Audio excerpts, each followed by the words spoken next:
Chapter 1. Washington Square.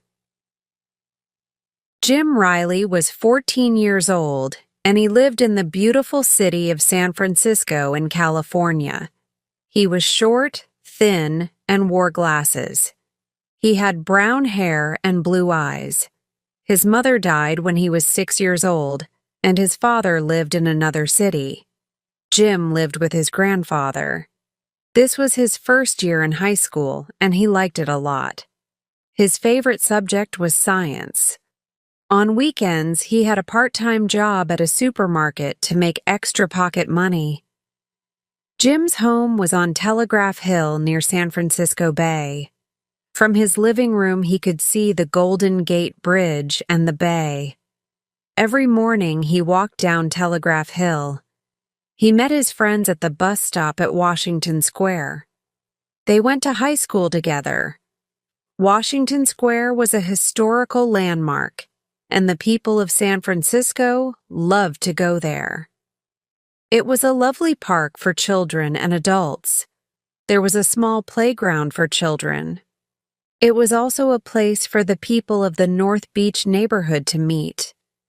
There were restaurants, cafes, and nice shops around Washington Square.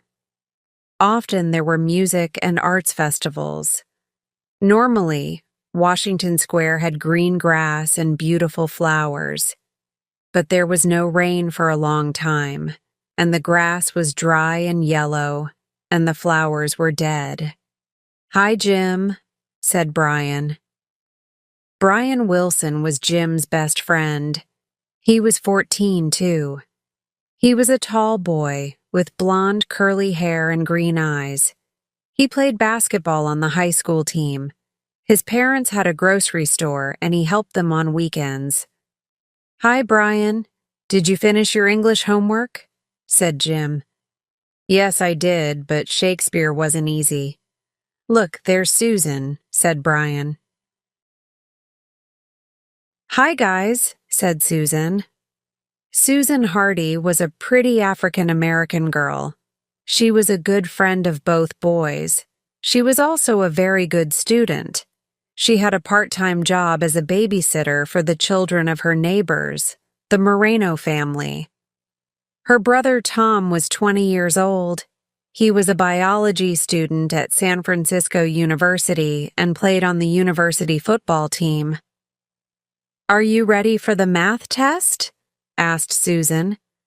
"I studied all afternoon yesterday, but I'm not ready," said Brian. "I'm not either." "I didn't look at my notes," said Jim. The bus came and they got on. They saw their school friends and started talking. The bus was always crowded, but the bus ride was fun. When they got near Galileo High School, they could smell the chocolate from the chocolate factory nearby. They loved the smell of the chocolate. It made them hungry. The math test was difficult. The students were happy when it was finally lunchtime. Hey, all went to the big school cafeteria. "Why is math so difficult?" said Jim. "I think Mrs. Miller makes the test difficult." "Don't worry about the test and eat your lunch," said Brian. In the afternoon, they had a long science lesson. It was very interesting. They studied chemistry in the school laboratory. They often did experiments with their chemistry teacher, Mr. Woods. They liked Mr. Woods.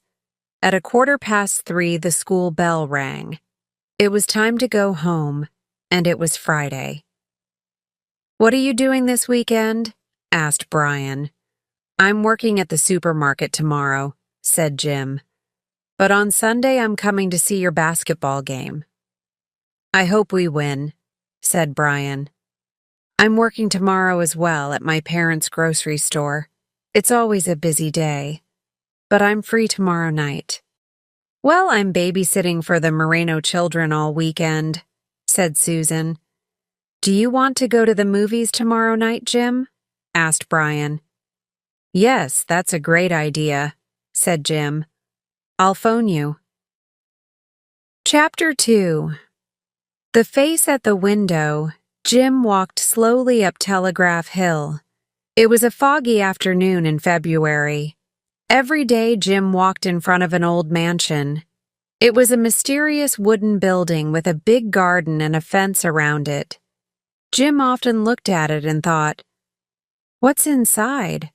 Why doesn't anyone live here?" That afternoon he stopped in front of the gate. He looked at the garden and the trees. What a strange place. No one took care of it. Then he looked up at the old mansion. He looked at the window on the second floor. There was a face behind it. He felt cold. It was the face of a little girl with long, dark hair. But no one lived in that mansion. Who was it? A ghost? Jim didn't believe in ghosts. But who was the girl at the window? She looked down at him. He continued looking at the window. Suddenly, the face of the girl disappeared. Jim could not see well because it was very foggy. He decided to go home quickly. He walked in the door and into the living room. He saw his grandfather in the corner of the room. "Grandpa," he cried, "I saw a ghost." "What did you say?" asked his grandfather with a smile. "I saw the face of a little girl at the window of the old mansion. No one lives there, but I saw a girl. She looked at me." "Are you sure, Jim?" "It's a very foggy afternoon. Did you see her clearly?" "No one lives in the old Stewart mansion. It's about 100 years old. There's a strange story about it, but I don't think there are any ghosts." "What story? Please tell me," said Jim. "Well, Mr. Stewart was a very rich but very strange man. He was very interested in science and experiments. He had a lot of enemies. People thought his experiments were mysterious and sinister. His wife and daughter died in a mysterious accident. It was terrible. He left San Francisco and returned to New York." "I saw a face, Grandpa. I did," said Jim. "But Jim, you don't believe in ghosts," said his grandfather. "You're right, but I saw that girl's face," said Jim. "Maybe it was your imagination," said his grandfather kindly. Jim went to his room and turned on the radio. He listened to some songs and then started doing his homework. The next day, Jim went to work at the supermarket. It was a busy day. A strange man with long hair and a silver earring came in. His clothes were old. Customers were usually friendly, but this man was not. He had an angry expression, paid quickly, and left. There was something strange about him. When Jim went home that evening, he phoned Brian. "Hi, how was your day?" "Very busy," said Brian. "Yes, mine too. Do you want to see that new science fiction movie on at the big screen movie theater? We can meet at 7 p.m. in front of the park," said Jim. "Okay, I'll see you then," said Brian, at Washington Square. "Don't be late." Jim left the house and started walking to the park. He stopped in front of the gate of the old Stewart mansion again. There was no one at the window. He stayed there a few minutes. It was windy, and the big trees in the garden made strange noises. He looked at his watch. It was nearly 7 o'clock. He was late to meet Brian. Chapter 3. The Stewart Mansion. After the movies, the two boys went to eat an ice cream at Pier 39. It was a beautiful night. They stopped and looked at Alcatraz Island in the middle of San Francisco Bay. Jim told Brian about the face at the window. "What?" said Brian. "I don't believe it. I want to come with you next week. I want to see her, too. Really? That's great, said Jim. It's a strange place. I'm always a little afraid when I go alone. Let's go together soon. On Monday after school, the two friends met Susan at the bus stop. They got on the bus. Where are you going? Susan asked. Can you keep a secret? Asked Jim. Why? Do you have a secret? Asked Susan. Yes, I do, said Jim. Is it about Jenny Lee's new boyfriend? Asked Susan. Jenny was a very popular girl in their class. Susan hoped Jenny Lee's new boyfriend wasn't Jim. He told her about the Stewart mansion and about the face at the window. Then he told his friends his grandfather's story about the mansion, the scientist, and the mysterious accident. Scary, said Susan. Old mansions always have ghosts. Can I come with you? Jim smiled at her and said, Of course, but promise not to tell anyone. Jim was happy that Susan wanted to come. Susan was pretty. Hey, come on, it's our stop, said Brian. Let's get off. It was 4:30 p.m., and it was a cold, sunny afternoon. The three friends walked up Telegraph Hill. When they arrived at the Stewart mansion, they stopped in front of the old gate. What a strange place, said Susan. It's cool, said Brian. They looked at the window on the second floor, but they saw nothing. They started talking and looking around. Hey, do you smell anything strange? Said Susan. They stopped and smelled the air. There was a very bad smell in the air. What is that smell? Asked Brian. I don't know. It smells like rotten eggs, said Jim. Yes, that's true. But where is it coming from? Asked Brian. Susan and Barr and looked at Jim. Then they looked at the window on the second floor again. Are you sure you saw a face, Jim? Asked Susan. Jim didn't know what to say. There was no one at the window now. This is a scary place, but I don't see any ghosts, said Brian. This smell is terrible, said Susan.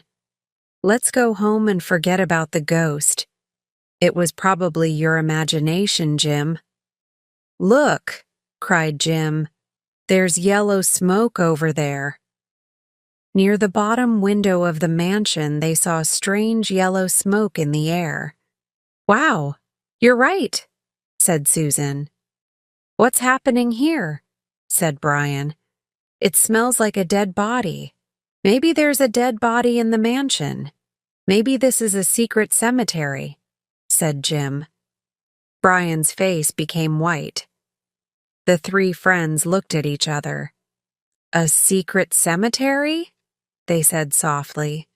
They were curious but terrified at the same time. No one knew what to say. Oh, please, let's go home. This place frightens me, said Susan. There's something strange happening here, said Brian. They agreed to leave and went to Jim's house to listen to his new CDs. They sat in Jim's room and talked about the mansion. Then Susan suddenly said, Hey, there's the big Chinese New Year parade this Saturday night. I'm taking the Moreno children. It's always lots of fun, said Jim. I'm going to go. Me too, said Brian. Chapter 4. Chinese New Year. This was the year of the dragon. The Chinese believe that the dragon brings good luck. The Chinese New Year parade is a very big event in San Francisco. It always takes place on a Saturday night between January 21 and February 19th. The date depends on the position of the moon. Thousands of people go to see the parade every year. There are many beautiful costumes. Chinese music, and Grant Avenue is decorated with colorful lanterns. A long paper dragon moves along Grant Avenue. There are firecrackers and lots of noise. Jim and Brian took the cable car to Grant Avenue. It was always fun to ride the cable car.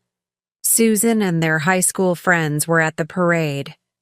Jenny Lee was there with her new boyfriend. He was the captain of the football team, and he was handsome. There was a big crowd everywhere. Suddenly, on the other side of the street, Jim saw the face of the little girl at the window in the crowd. Jim told Brian, "Let's follow her," said Brian. It was difficult to move because there were lots of people everywhere. Then the big paper dragon appeared in the parade. The little girl suddenly disappeared behind the long dragon. "How can anyone disappear so quickly?" said Jim. They went back to watch the parade. Maybe she is a ghost, he thought. The weekend passed quickly. It was Monday morning and they were at school. Brian and Jim told Susan about the girl. Now she wanted to explore the Stewart mansion too. They made plans during lunch. "Let's go this evening after dinner. Remember to bring a flashlight and wear dark clothes," said Jim.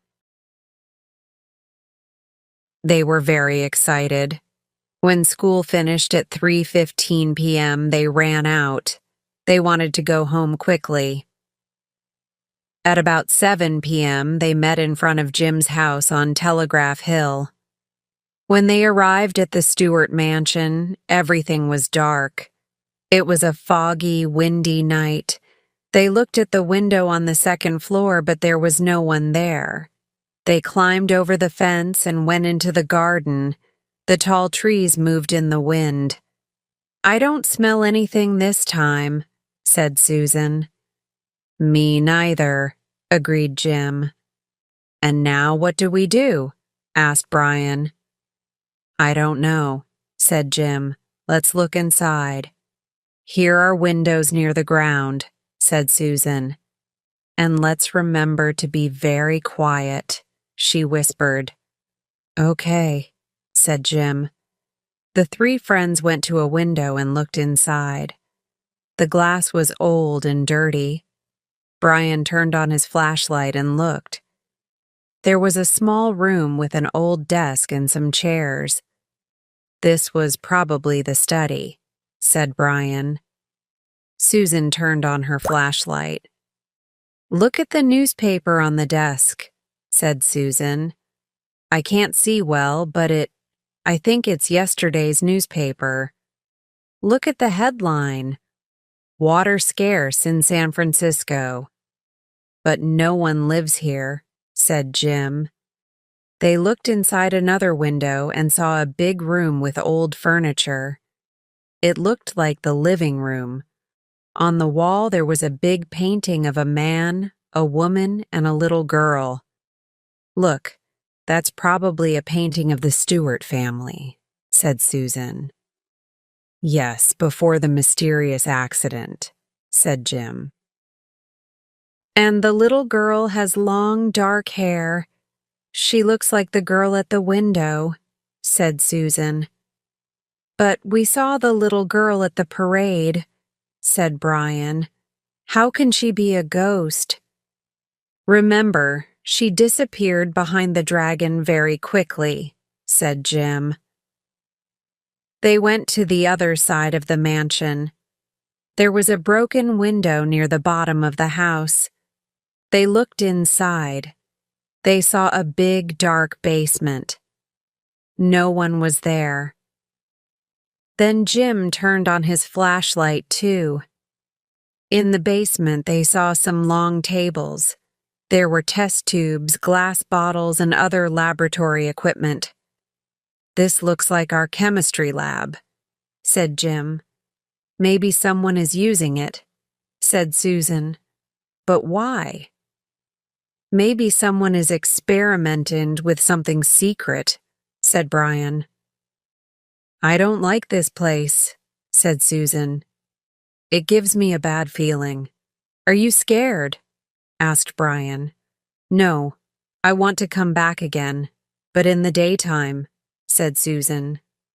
Okay, said Jim. Let's go then.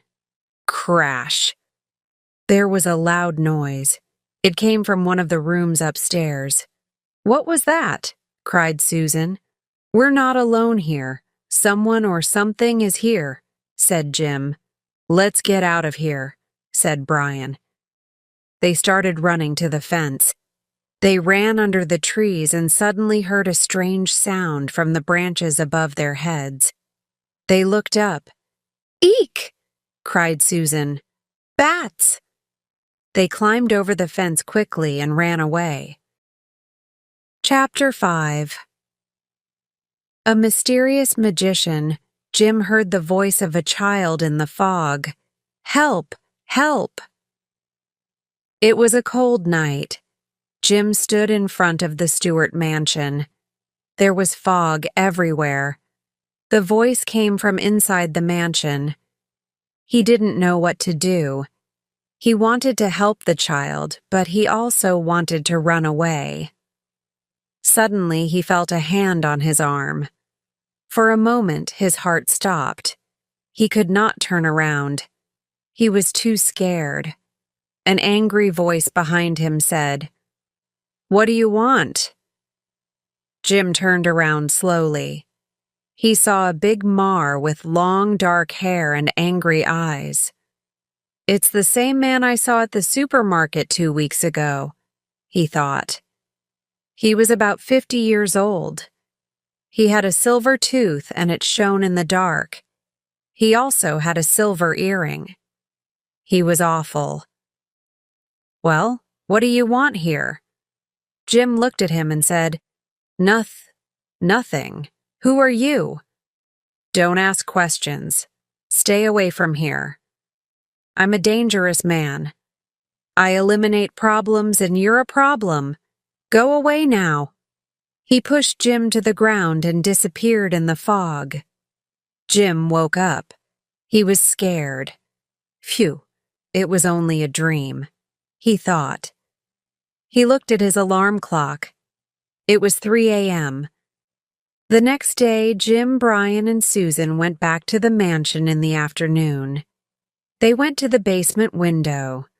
No one was there, but there was a big black book on one of the tables. Someone was here last night or this morning.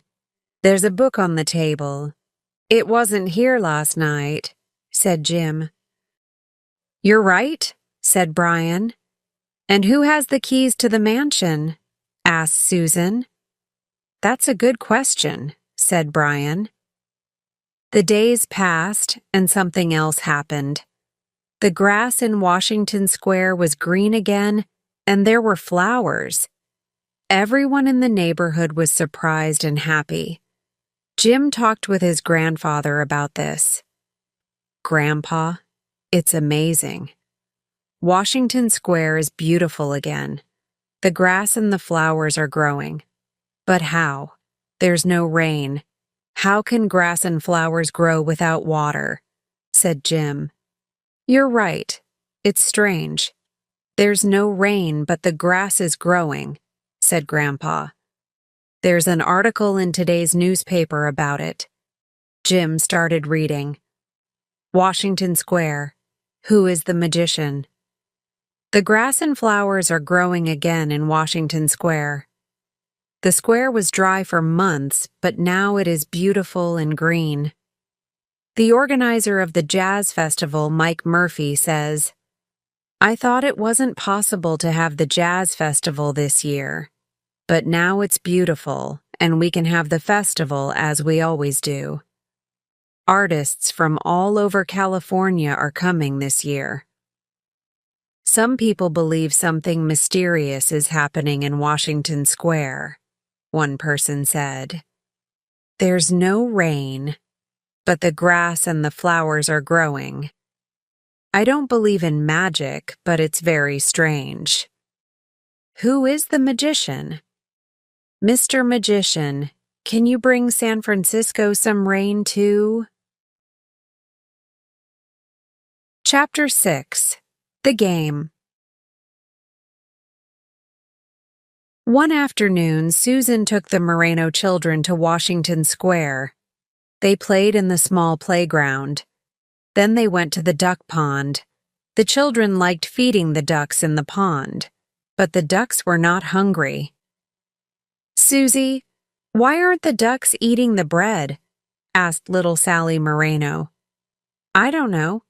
It's strange. They're usually hungry." "The fish aren't hungry either," said Susan. "Well, it's 5:30 and it's time to go home." The next morning, there was a big crowd at Washington Square. Jim, Brian, and Susan were there with many other people. Everyone was at the duck pond. Some of the ducks were dead and others were sick. Lots of fish were dead too. "This is terrible," said Susan. "Someone poisoned those poor ducks," said Jim. At that moment, the bus came and the students got on. On the bus, everyone continued talking about the ducks. Early the next morning, Jim's grandfather bought the newspaper. During breakfast, this is what they read: "Dead ducks at popular city square. 8 ducks and many fish were found dead in the pond in Washington Square yesterday morning. Only last week people came to see the jazz festival. It was a great success. A scientist analyzed the grass and the water in the pond and found a high quantity of a new chemical. The new chemical is similar to Green-X, but it is more toxic. Green-X was a popular fertilizer 20 years ago. It is illegal to use it today," the scientist said. "The volunteer organization Helping Hands is now looking after the sick ducks. Volunteers can call this number, 392-0369. The San Francisco Police Department are investigating the case." "Wow," exclaimed Jim. "This mysterious new chemical is responsible for the green grass. So someone created a new fertilizer and it's toxic." "What irresponsible people," said Jim's grandfather. "Think of the children. They play in Washington Square." On Thursday evening, Jim and Brian were at Susan's house. "This fertilizer thing is so strange. Maybe it's a mad scientist," said Brian. "Maybe they can make a lot of money with this new fertilizer," said Jim. "Yes, a lot of money. And they'll poison all the animals," said Brian. Susan was quiet for a few minutes. Then she said, "I want to solve this mystery. I think there's a connection between the Stewart mansion and this fertilizer. But I know." On Friday evening, Susan went to see her brother's football game. It was San Francisco University versus Monterey University. Tom was a good player. The stadium was almost full. Susan found a good seat to watch the game. Susan liked football games. She always went to watch her brother play. It was a cold night, and she put her hands in her pockets. "I'm glad I have a warm jacket," she thought. Then she looked at her watch. It was almost 8:30. It was time for the big game to start. She was excited. Suddenly, 2 people behind her started talking about Washington Square. But she could not hear all of their conversation because there was lots of noise. She listened carefully. "Can't test anymore." "Not now," said one young woman. "Too dangerous," said the other. These people know something, thought Susan. She continued listening, but she did not look at them. "It's illegal, but the experiment almost finished," said one voice. "All right, on Lombard Street," said the other voice. "Lombard Street. The Stewart Mansion is on Lombard Street. So there is a connection between the mansion and Washington Square, Susan thought. Suddenly she understood. I must tell Jim and Brian, she thought. She was very excited and looked at her watch. The game finished on time, and San Francisco University won. After the game, she phoned Jim. She told him about the conversation between the two young women. You're a great detective, Susan. You're right. It's that secret laboratory, said Jim. Let's tell police immediately, said Susan. Yes, that's the right thing to do. Tomorrow's Saturday. Let's meet early in the morning, said Jim. I'll call the supermarket and tell them I can't work. Okay, said Susan. I'll call Brian now. It was lucky I went to Tom's football game, she thought. Chapter 7. The police station. On Saturday morning, Jim, Brian, and Susan went to Chinatown Police Station. Good afternoon, Brian said to the policeman at the door. What can I do for you? Asked the policeman. We want to report something, said Brian. Come to my office and sit down, said the policeman. I'm Sergeant Chan. They explained everything to Sergeant Chan. He was interested and a little surprised. Why were you at the Stewart mansion? Asked Sergeant Chan. One day I saw the face of a little girl at the window, said Jim. I told my friends and we wanted to explore it.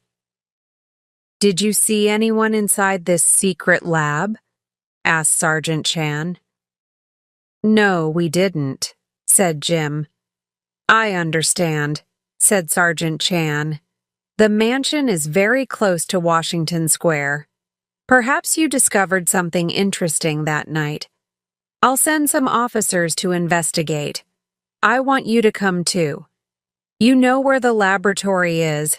I'll phone you. Yes, Sergeant, answered Jim. In the afternoon, the phone rang at Jim's house. Hello, this is Sergeant Chan of the San Francisco Police Department. May I speak to Jim Riley? This is Jim Riley. Hello, Sergeant Chan. Jim, my officers and I are going to investigate the Stewart mansion. Can we meet you at 5 o'clock this afternoon? Of course. Let's meet in front of my house at 325 Lombard Street. Then we can go together, said Jim. You and your friends wait outside your house. We'll go in a police car, said Sergeant Chan. We'll see you at 5 o'clock then. Goodbye. Jim was excited. He told his grandfather about the phone call. I'm very proud of you and your friends. You're doing the right thing, said his grandfather. He smiled, but he was worried. Thanks, Grandpa. Jim called Brian and Susan. Meet me outside my house. The police are going to drive us to the mansion. It was 5 p.m. Jim saw 2 police cars in front of his house. He and his friends got into the police car with Sergeant Chan. Good evening. This is Sergeant Lopez, said Sergeant Chan. Pleased to meet you, sir, said Jim, Brian, and Susan. Now, this is our plan.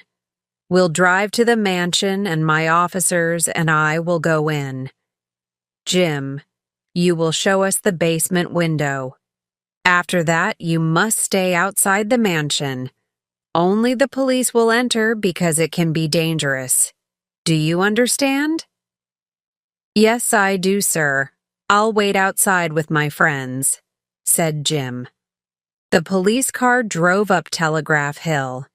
When they arrived in front of the Stewart mansion, Jim, Sergeant Chan, and Sergeant Lopez got out of the car. 3 policemen got out of the second car. The 5 men followed Jim. He took them to the gate. The policeman looked around. You go around the back of the house and we'll go around the front, said Sergeant Chan to the other policeman. Where did you see this laboratory? Sergeant Chan asked Jim. Over there by the window, replied Jim. They saw yellow smoke near the basement window. There was a bad smell like before. That's the smell of sulfur, said Sergeant Chan, and it's very strong. He opened the gate and went in. The other policemen followed him. Jim remained outside with his friends and waited. Chapter 8. The secret formula. There were 4 young people in the laboratory, 2 women and 2 men. They were in their early 20s, and they were very busy with an experiment. They stood around the long table. One woman wrote something in the big black book. The other 3 worked with the test tubes. There was a portable computer on a small desk. Near the desk there was a little girl. The little girl was with the man with long hair and a silver earring. Sergeant Chan looked inside the basement window and saw people in the laboratory. Jim Riley was right. There is an illegal laboratory here. Let's go in, said Sergeant Chan to his men. The police broke the front door and went into the mansion. They immediately went to the basement. This is the San Francisco Police Department. Put your hands over your heads, Sergeant Lopez cried. You have the right to remain silent. Anything you say can be used against you. The young people were surprised and angry. Oh no, cried one young man. He and his friend ran to another door, but the police stopped them. Who are you and what are you doing here? Do you know you are on private property? Said Sergeant Chan. One of the young women spoke. She was very nervous. My name is Barbara Dell. We aren't criminals. We're students at San Francisco University in the Department of Chemistry. Who's that man? He doesn't look like a student, said Sergeant Chan. He's Ben Bradley. He has the key to the mansion because his grandfather was a gardener here many years ago. Now Ben doesn't have a home. He sleeps here at night, said Barbara Dell. Oh, shut up, said Ben Bradley angrily. Be quiet, said Sergeant Chan. Now continue your story. Don't tell them anything, Barbara, cried one of the young men. The formula is our secret. I want to tell the truth, said Barbara. We discovered a new molecule at the university. With this molecule, we created a new formula for a powerful fertilizer. People can use this fertilizer without water. We knew that no one lived in this mansion, and we knew that there was an old laboratory in the basement because Mr. Stewart was a scientist. We wanted to keep this a secret because you wanted to sell it to a company and make a lot of money. And you tested the fertilizer in Washington Square. You polluted the water of the duck pond. You killed the ducks and the fish. Your new fertilizer is toxic and very dangerous. Do you know that children play in the park near the duck pond? Asked Sergeant Chan angrily. We didn't want to pollute the water in the pond or the grass in the park, said one of the young men. We just wanted to test the new fertilizer. And you decided to test it in a public park. Didn't you think about the people and the wildlife? You 4 must come with us to the police station, said Sergeant Chan. We will also take all the chemicals you are using in this laboratory. The little girl at the desk was scared and started crying.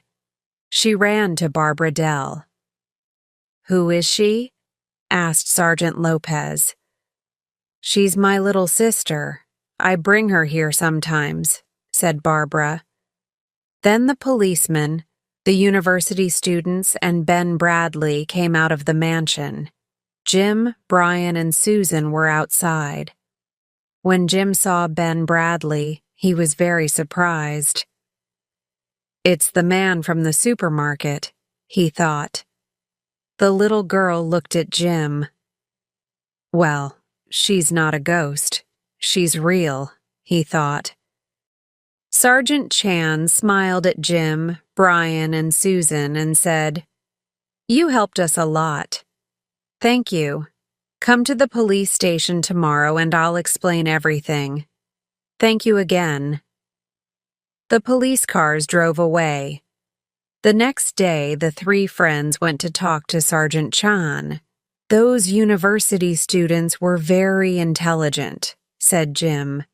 "They created a new formula." "Yes, but they were also very irresponsible. We found many illegal chemicals in that basement. Those chemicals are very toxic. Now we must close Washington Square for a few weeks. There will be a lot of work for our chemical experts," said Sergeant Chan. "What will happen to the university students?" asked Susan. "There will be a trial," said Sergeant Chan. "They could go to prison." "How are the other ducks?" asked BRN. "The volunteers at Helping Hands are looking after them. They're feeling better," said Sergeant Chan. Jim, Brian, and Susan left the police station. They were all happy. "Pizza for everyone tonight?" said Jim. "Great idea," said Brain. "Let's go to Nico's pizza place on Washington Square," said Susan. Jim and Brian looked worried. "Don't worry, I'm only joking," said Susan, laughing.